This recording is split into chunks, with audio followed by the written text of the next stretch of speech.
Welcome to Emotions and Eating with Nicola Beer. Nicola controlled her feelings using food for 25 years, so she knows how draining it is to be constantly thinking about or acting out with food. Thankfully, having made an amazing breakthrough in her recovery, her mission became about helping others escape the unsatisfying cycle of frustration and self-medication with food. Nicola is determined to help you find your inner strength so you can be healthy, gain confidence, feel great, and be at peace with yourself and food. Hi and welcome. I'm so happy to be talking to you today about trust and the consequences of not trusting in your life. The reason that I really wanted to talk about this topic is because I've just finished working with a lady who came to me for binge eating and bulimia. She couldn't stop overeating.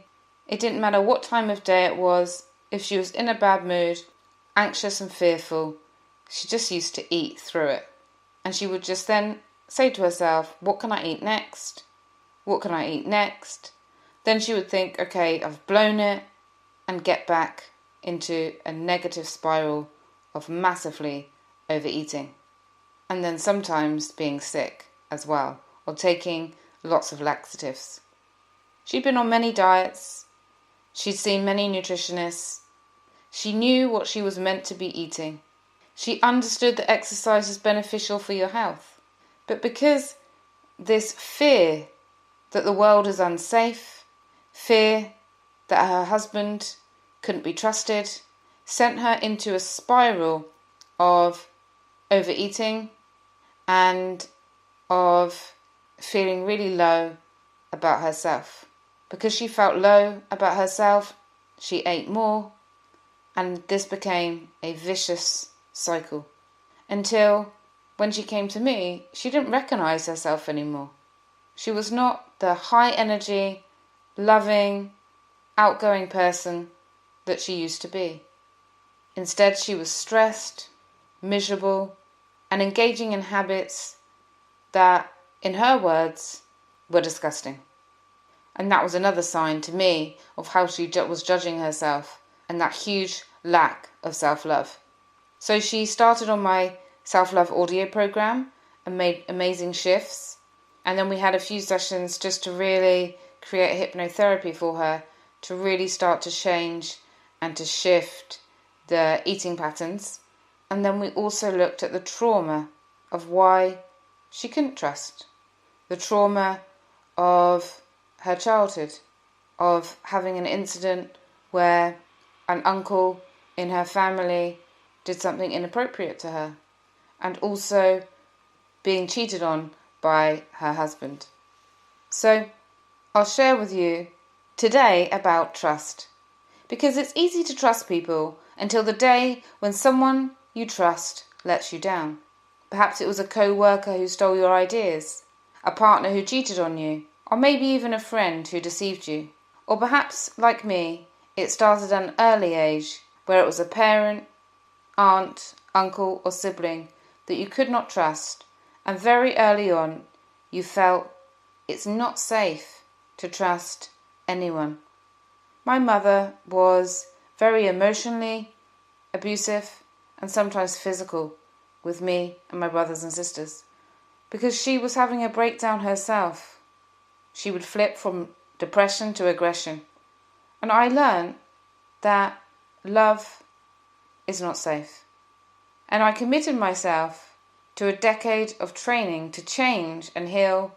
And now that's what I love to help people to do. To heal the wounds of the past, to let go of resentment, to forgive and be free. So that they can have great relationships with others, and that includes food. So whatever has happened to you, whether it was recently or many years ago, if you still can't trust people or find yourself being very cynical, then there's no better time than the present to get back that trust.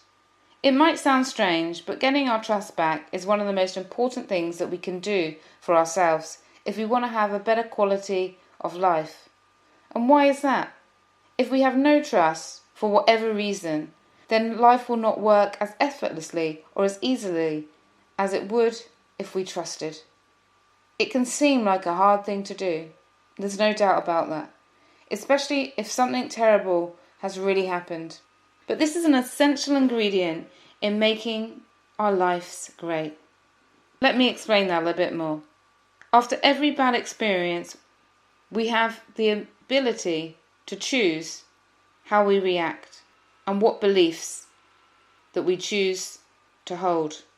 We can choose never to trust anyone again, or we can choose to see that incident for the single experience that it was and not let that bad experience define us. It's bad enough to have one bad experience, but by not trusting after that bad experience, we are automatically making our lives more and more difficult and in essence attracting more and more bad things into our lives. Why have 5 bad experiences when you can just have one bad experience and put it behind you, where you can learn from it and move towards a better future? And this can happen in all different areas of life. For example, if you have a bad financial experience, if you trusted somebody and they let you down, would you say, I'm never ever going to trust anybody financially again? Those that have suffer. The same patterns keep on happening because deep down they've created a belief that you can never trust someone financially. I know I had lots of that in my life at the beginning when I started saving with financial advisors. Because I didn't trust them, I kept having financial advisors that I couldn't trust. And when I changed that belief and also worked on my belief that I deserve money and I deserve happiness, I then started attracting really positive circumstances to me, positive people, and some amazing financial advisors came into my path. I see it all the time in my marriage counselling, where women or men repeat the same pattern again and again. They either live out the marriage that their parents have, or they remarry, and the same patterns are there. And often it's because of the belief, and the belief of not being able to trust. David Richo, psychotherapist and author of Daring to Trust, explains that to heal this and to change this, we must develop trust. And that it's not a feeling, but it's a belief. And he's correct.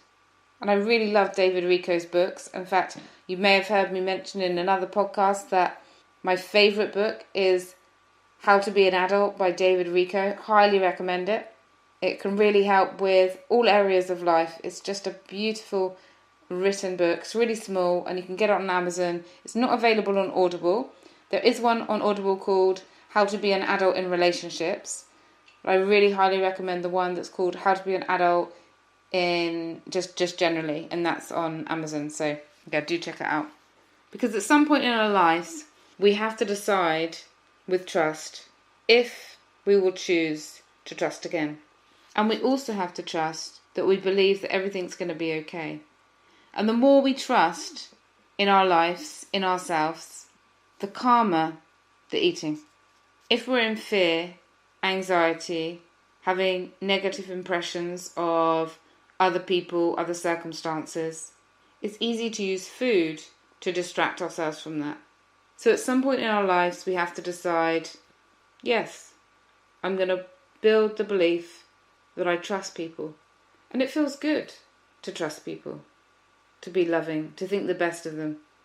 The interesting point here is that just because we trust something will work out, it may not.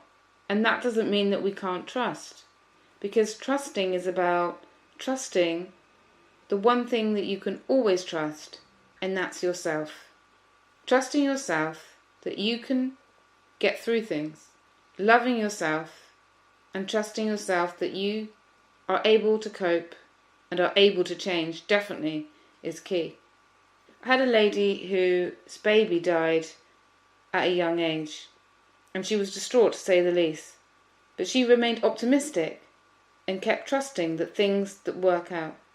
A year later she got pregnant, but 8 weeks later lost her baby.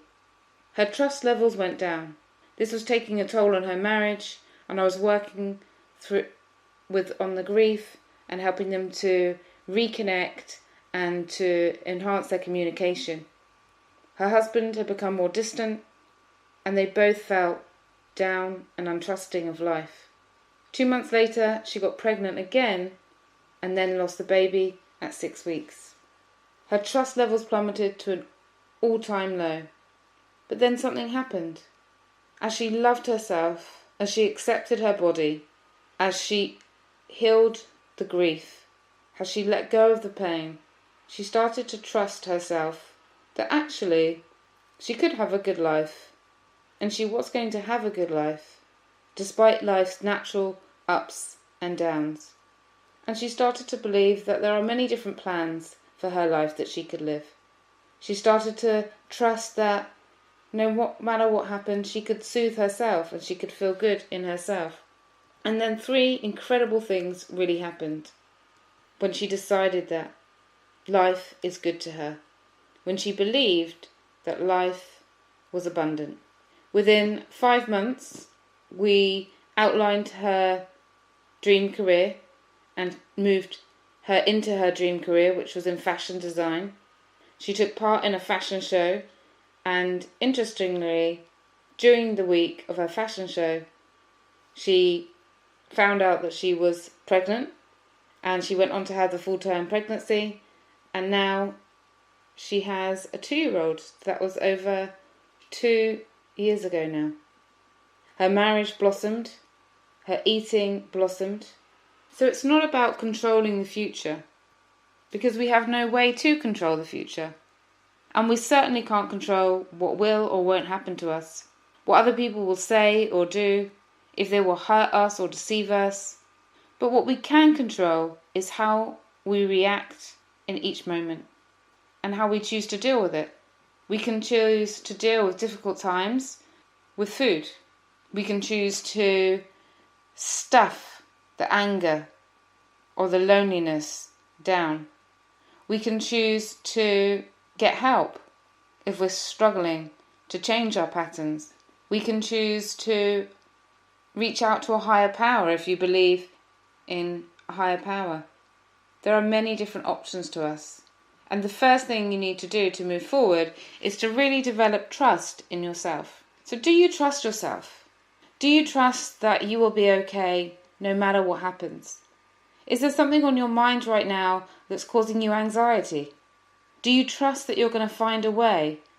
Or are you in panic right now?